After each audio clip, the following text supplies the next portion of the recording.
साथियों नमस्कार।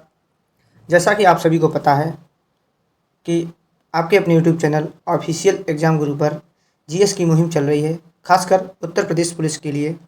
जैसा कि आज जो संविधान का बहुत ही इंटरेस्टिंग टॉपिक है स्थानीय स्वशासन, और इसके अंतर्गत हम पढ़ेंगे पंचायती राज व्यवस्था को।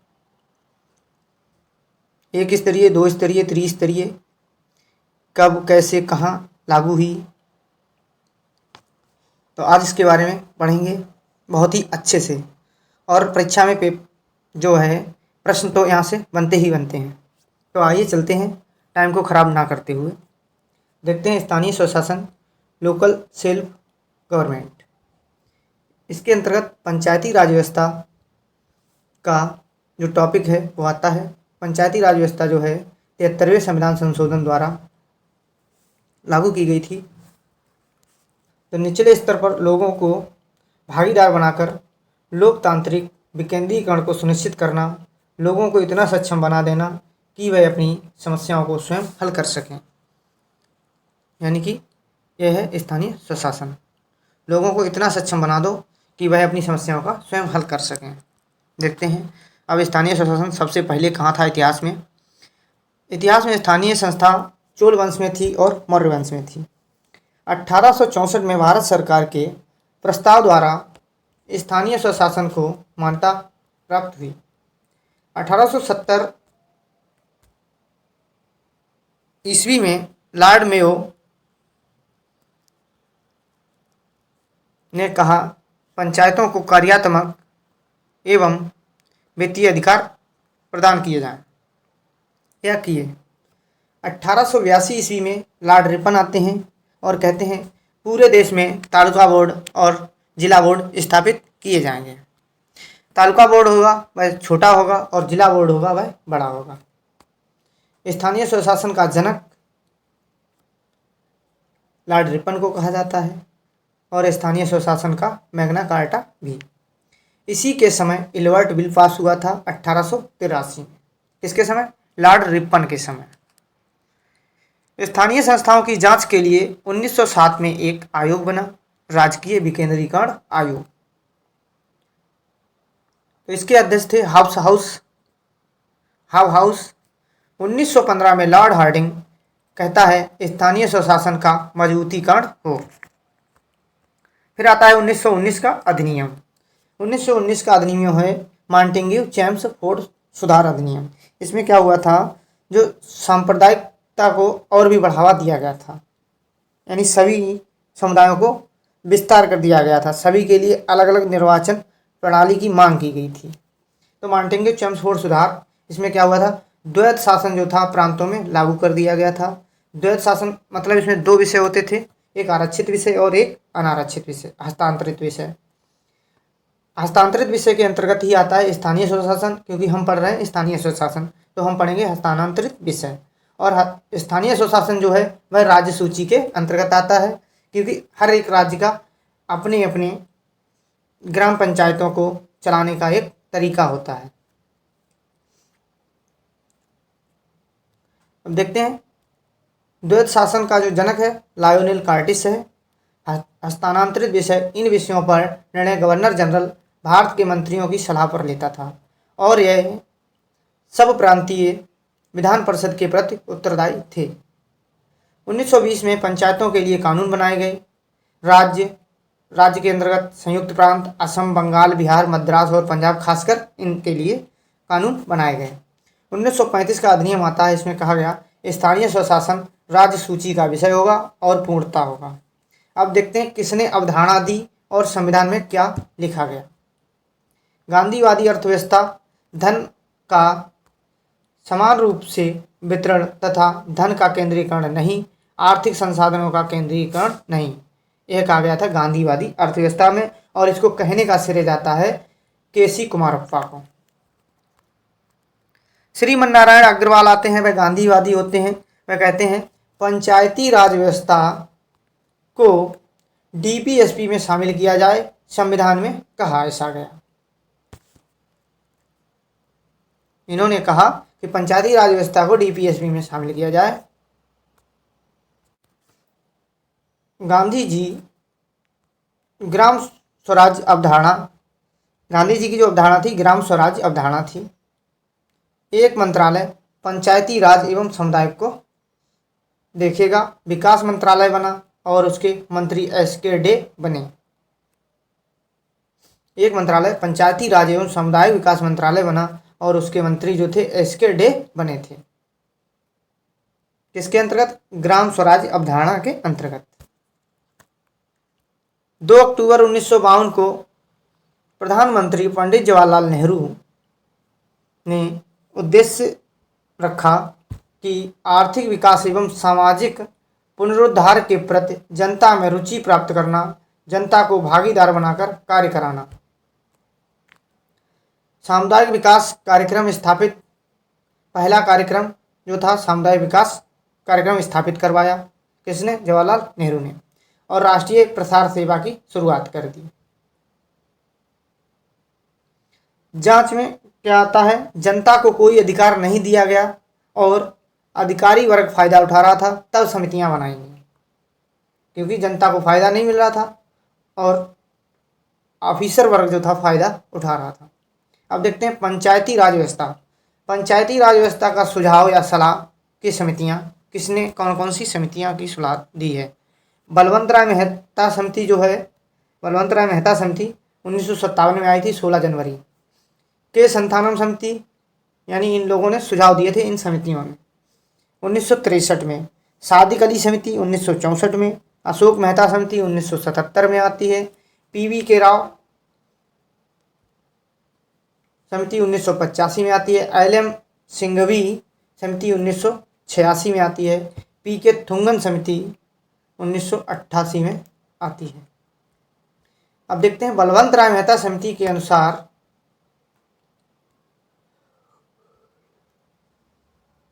पंचायत त्रिस्तरीय हो, जिला परिषद, प्रखंड ब्लॉक स्तर, पंचायत समिति, ग्राम पंचायत, ग्राम स्तर।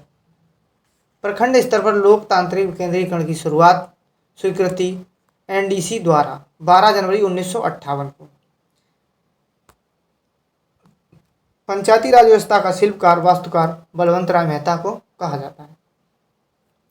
प्रायोगिक तौर पर शुरू हुई थी आंध्र प्रदेश में 1958 में और औपचारिक रूप से शुरू हुई है राजस्थान के नागौर जिले के बगदारी गांव से 2 अक्टूबर 1959 को।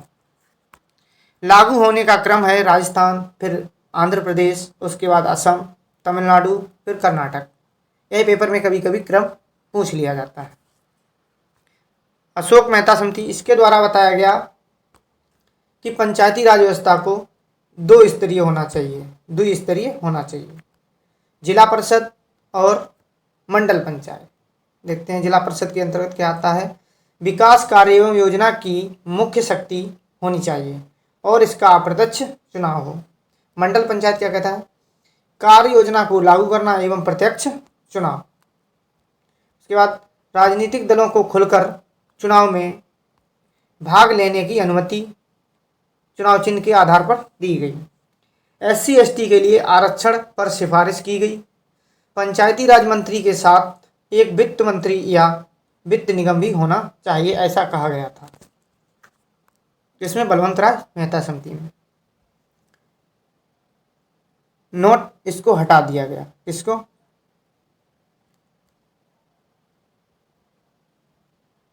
अशोक मेहता समिति को, क्योंकि इसको बताया था कि ये 2 स्तरीय होनी चाहिए। इससे कुछ लोग सेटिस्फाई नहीं हुए। PV के राव समिति, इसके अनुसार पंचायत 4 स्तरीय होनी चाहिए और ये पश्चिम बंगाल में इस समय लागू है। राज्य विकास परिषद, जिला परिषद, अचल पंचायत और ग्राम पंचायत। जिला परिषद होगा वह जिला स्तर पर होगा, अचल पंचायत मंडल स्तर पर और ग्राम पंचायत ग्राम स्तर पर, और जिला स्तर का सबसे ज़्यादा महत्व होगा, ऐसा कहा गया था। किसमें? PV के राव समिति में। पंचायत का कार्यकाल जो है 5 वर्ष होगा। कितना होगा? 5 वर्ष। SC ST के साथ महिलाओं को भी आरक्षण हो, ये बात कही गई थी PV के राव समिति में। अब देखते हैं LM सिंघवी समिति। LM का मतलब लक्ष्मी मित्तल सिंघवी समिति। पंचायती राज व्यवस्था इसके अंतर्गत गैर दलीय आधार पर चुनाव कराए जाएं, ऐसा कहा गया था इसमें। संवैधानिक दर्जा प्राप्त कराया जाए, वित्तीय संसाधन उपलब्ध कराए जाएं, न्याय पंचायत ग्राम पंचायत स्थापित कराए जाएं, ये कहा गया था एल.एम. सिंघवी समिति में। अब देखते हैं पी.के. थुंगन समिति। इस समिति के अनुसार कहा गया है कि पंचायती राज व्यवस्था को संवैधानिक दर्जा प्राप्त कराया जाए। एल.एम. सिंघवी समिति प्लस पी.के. थुंगन समिति की सिफारिश, दोनों समिति की सिफारिश से जो है संवैधानिक दर्जा प्राप्त कराया जाए। फिर आया 64वां कॉन्स्टिट्यूशनल अमेंडमेंट विधेयक। राजीव गांधी उस समय प्रधानमंत्री थे 1989 में। लोकसभा में पास हो गया बिल और राज्यसभा में फेल हो गया। इसके लिए कि दोनों समितियों की सिफारिश से पंचायती राज व्यवस्था को गठित किया जाए।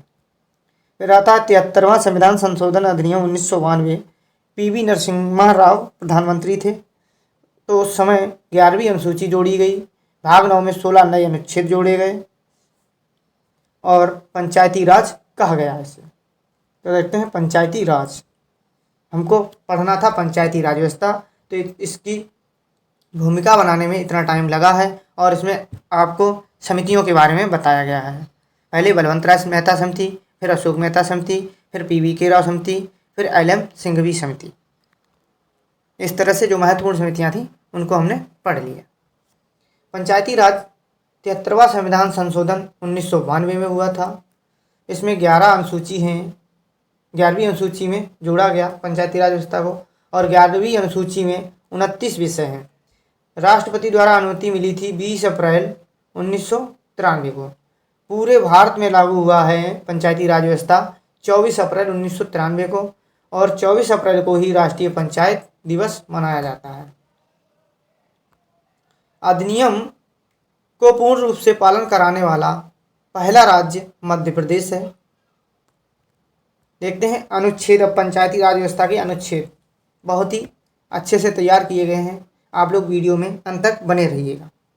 243 में है परिभाषा अनुच्छेद, जिसमें कहा गया पंचायतों की परिभाषा।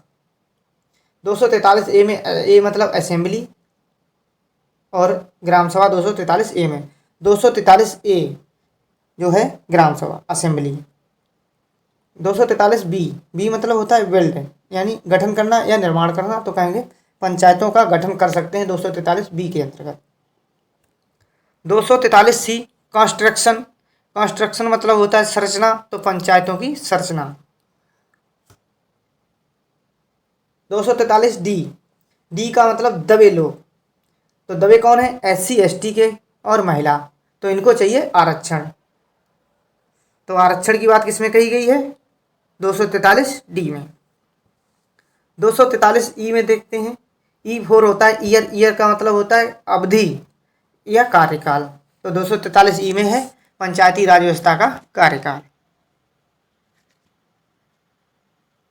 243 एफ मतलब होता है फेल, पंचायत सदस्यों का निर्हर या अयोग्य होना। जैसे कि किसी की उम्र नहीं हुई है 21 वर्ष और वो चुनाव के लिए अप्लाई कर दिया, तो वह अयोग्य माना जाएगा। 243 जी, G4 होता है जीनियस, और जीनियस के पास होती है शक्ति, तो पंचायतों की शक्ति। 243 एच, एच का मतलब हाई टैक्स, पंचायत की कर अधिरोपण। 243 आई, आई मतलब होता है इनकम, इनकम कब होती है? जब हमारे पास होता है वित्त, तो वित्त आयोग है 243 आई में, जो राज्य वित्त आयोग है। 243 जे मतलब होता है जांच, पंचायत के लेखों की सपरीक्षा जांच। 243 के मतलब के लिख दिया है, और इल मतलब होता है इलेक्शन, यानी निर्वाचन आयोग, राज्य निर्वाचन आयोग पंचायतों के लिए। 243 एल मतलब होता है लागू होना, संघ और राज्य दोनों में लागू है। 243 एम मतलब मना होना, कुछ क्षेत्रों में लागू न होना। 243 एन निरंतर बने रहना, पंचायतों का बना रहना। 243 ए ओ, 243 ओ मतलब होता है ऑब्जेक्शन, ऑब्जेक्शन निर्वाचन विवाद, न्यायपालिका का वर्जित होना। निर्वाचन विवाद जो है राज्य विधानमंडल निर्णय करेगा उसका। अब देखते हैं ग्राम सभा। किसी ग्राम के निर्वाचक नियमावली में दर्ज नाम या व्यक्तियों के समूह को ग्राम सभा कहते हैं। इसमें एक या एक से अधिक गांव शामिल हो सकते हैं। तो देखते हैं ग्राम पंचायत। ग्राम सभा की कार्यकारी संस्था जो होती है ग्राम पंचायत होती है, और संविधान में इसकी बात कही गई है अनुच्छेद 40 में। जिन राज्यों की जनसंख्या 20 लाख से कम होगी वहाँ क्षेत्र पंचायत नहीं होगी, त्रिस्तरीय। ये त्रिस्तरीय पंचायत समिति में कहा गया है। 2 स्तरीय पंचायती राज व्यवस्था वाले राज्य असम, हरियाणा, उड़ीसा, मध्य प्रदेश, कर्नाटक हैं। 1 स्तरीय पंचायती राज व्यवस्था वाले राज्य केरल, जम्मू कश्मीर, मणिपुर, त्रिपुरा और सिक्किम। ऐसे राज्य जहां पंचायतों का गठन नहीं किया गया है बल्कि 1 स्तरीय जनजातीय परिषद का गठन किया गया है, मेघालय, नागालैंड, मिजोरम। ट्रिक है इसकी मे मीना। मे मतलब मेघालय, मी मतलब मिजोरम, ना मतलब नागालैंड। कितनी अच्छी ट्रिक है। पंचायत चुनाव के लिए 21 वर्ष उम्र होनी चाहिए, यानी सीटों का जो आरक्षण है वह जनसंख्या पर आधारित होता है। अब देखते हैं चुनाव। ग्राम पंचायत, मध्यवर्ती पंचायत, जिला पंचायत और पदेन सदस्य। ग्राम पंचायत का जो अध्यक्ष होता है उसे जनता द्वारा चुना जाता है।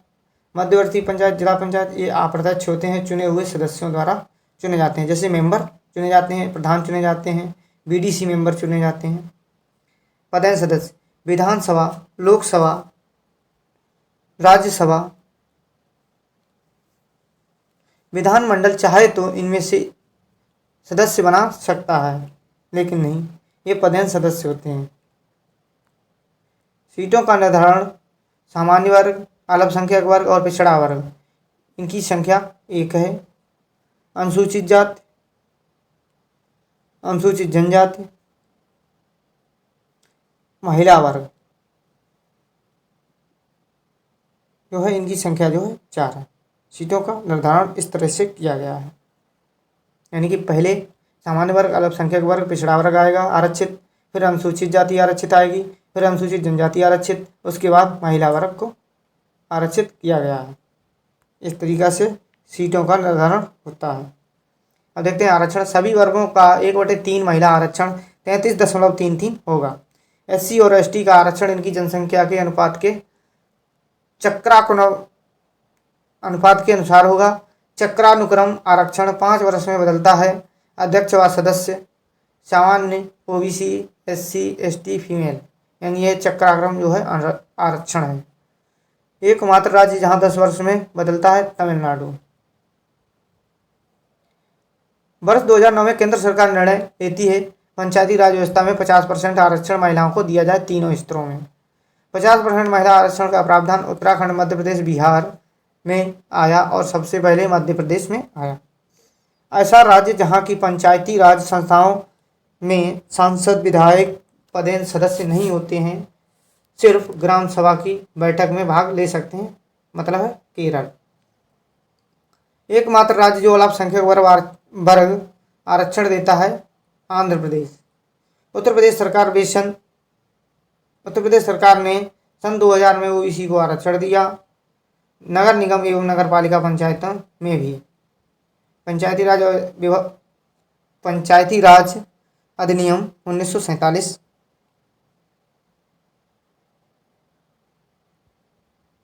में आया था और इसे 2000 में OBC को आरक्षण दिया गया, सन 2000 में उत्तर प्रदेश सरकार ने। अब देखते हैं कार्यकाल है 5 वर्ष। समय से पहले विघटन भी किया जा सकता है। यदि विघटन 1, 2, 3, 4 वर्ष में हो जाए तो चुनाव शेष कार्यकाल के लिए होता है। विघटन के बाद अगले 6 माह से पूर्व। यदि विघटन कार्यकाल समाप्त होने के पूर्व सिर्फ 6 माह की पूर्व हुआ है तो पूरे कार्यकाल के लिए चुनाव होगा। सदस्य अयोग्य कौन कौन से होते हैं? उम्र 21 वर्ष होती है। यदि कोई राज्य विधानमंडल द्वारा जो भी नियम बताए हैं उनके अनुकूल ना सिद्ध हुआ तब, 21 वर्ष का ना हुआ तो पंचायत शक्ति वही शक्ति प्रदान होती है जो विधानमंडल द्वारा 29 विषयों पर कानून बनाने की शक्ति दी गई है। नोट पर 83वां संविधान संशोधन। अरुणाचल प्रदेश में SC का आरक्षण नहीं है क्योंकि वहाँ पर SC उपस्थित नहीं है। अनुच्छेद 243 भाग 9 की आर्टिकल 244 में कहा गया अनुसूचित क्षेत्र और जनजातीय क्षेत्र होंगे। 243 में कहा गया नागालैंड, मेघालय, मिजोरम तथा मणिपुर राज्य के पर्वतीय क्षेत्रों पर लागू नहीं होगा। मणिपुर राज्य में एक स्तरीय पंचायत है। पर्वतीय क्षेत्र जिला परिषद में पर्वतीय क्षेत्र आता है और एक स्तरीय पंचायत लागू नहीं होती है पर्वतीय क्षेत्र में। दोस्तों आज के लिए इतना ही। आशा करते हैं आपको यह स्थानीय स्वशासन टॉपिक समझ में आया होगा और इसी के अंतर्गत हमने आज पंचायती राज व्यवस्था को भी पढ़ लिया है। अगर आप चैनल पर नए हैं तो चैनल को सब्सक्राइब जरूर कर लें। धन्यवाद।